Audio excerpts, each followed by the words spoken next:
Must भी लगाएंगे। जैसे इस वक्त यार सोया होगा वो, अरे इस वक्त तो पड़ा होगा वो छत पे, लेटा होगा, क्यों तंग कर रहा है भाई उसे।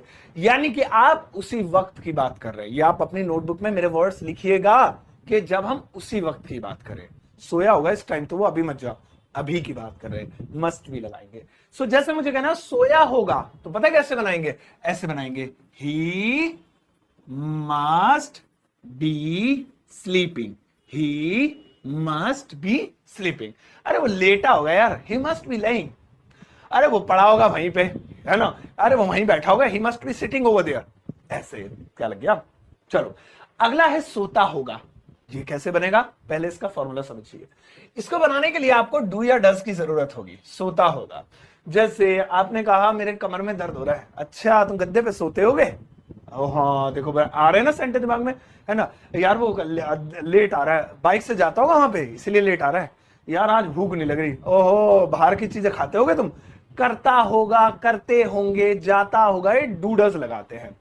सो जैसे वह गद्दे पर सोता होगा या वह छत पर सोता होगा, तो देखिए मेरी बातों से लग रहा है कि मैं पूछ रहा हूं। चाहे वो उसने कहा कि मेरी कमर में दर्द है, उसकी कमर में दर्द है, अच्छा वो छत पर सोता होगा, सवाल पूछ रहा हूं। सो डज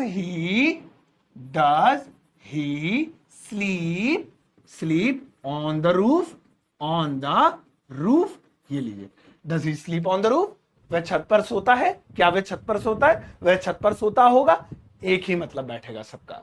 बाइक से जाता होगा वो, does he go by a bike या बाय द बाइक। नेक्स्ट वाला दोस्तों बताया होगा। अब सुनिए इसे कैसे बनाएंगे, पहले इसका स्ट्रक्चर समझते हैं। इसे बनाने के लिए आपको मस्ट हैव का प्रयोग करना पड़ेगा। उसने तुम्हें मेरे बारे में बताया होगा, है ना, उसने रखा होगा ये सब यहाँ पे, उसने तोड़ फोड़ की होगी ये सब, यानी कोई काम किया होगा। सो उसने तुम्हें बताया होगा जरूर, हाँ है ना, वही बताता है सब कुछ। तो ही मस्ट हैव, अच्छा हैव आ जाता है तो थर्ड फॉर्म लगती है, told you, he must have told you. उसने बताया होगा तो he must have told you, पक्का उसने बताया होगा, ऐसे पक्का उसने किया होगा। अच्छा नेक्स्ट है किया होगा। अच्छा ऊपर वाला तो है पक्का जिसमें लग गया, पक्का उसने बताया होगा, पक्का उसने किया होगा इसलिए मस्ट लग रहा है। लेकिन अगर खाली ऐसा किया होगा, वह सोया होगा वहां पे, वो गया होगा, यानी हम पास्ट की बात कर रहे हैं, जो वक्त गुजर गया। यार यहाँ गंदा कैसे हो रहा है, अरे वही सोया होगा यहाँ पे, तो यानी अब तो वो चला गया, अब तो गंदा पड़ा है, पास्ट की बात हो रही है।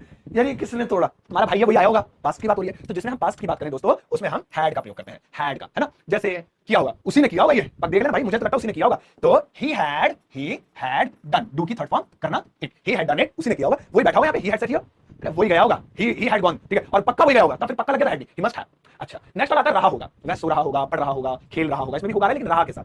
इस कंडीशन में दोस्तों हम विल बी का प्रयोग करते हैं। जैसे वह सो रहा होगा तो कैसे कहेंगे, ही विल बी, जरा साफ साफ लिखना, वैसे मेरी राइटिंग बोर्ड पे बहुत गंदी आती है, पता नहीं क्यों। ही विल बी स्लीपिंग, ये लीजिए, वह सो रहा होगा, ही विल बी डांसिंग, नाच रहा होगा, ही विल बी कमिंग, वह आ रहा होगा, Ram will be going, Ram जा रहा होगा, Sonu will be coming, Sonu आ रहा होगा। अगला है चुका होगा। अब रहा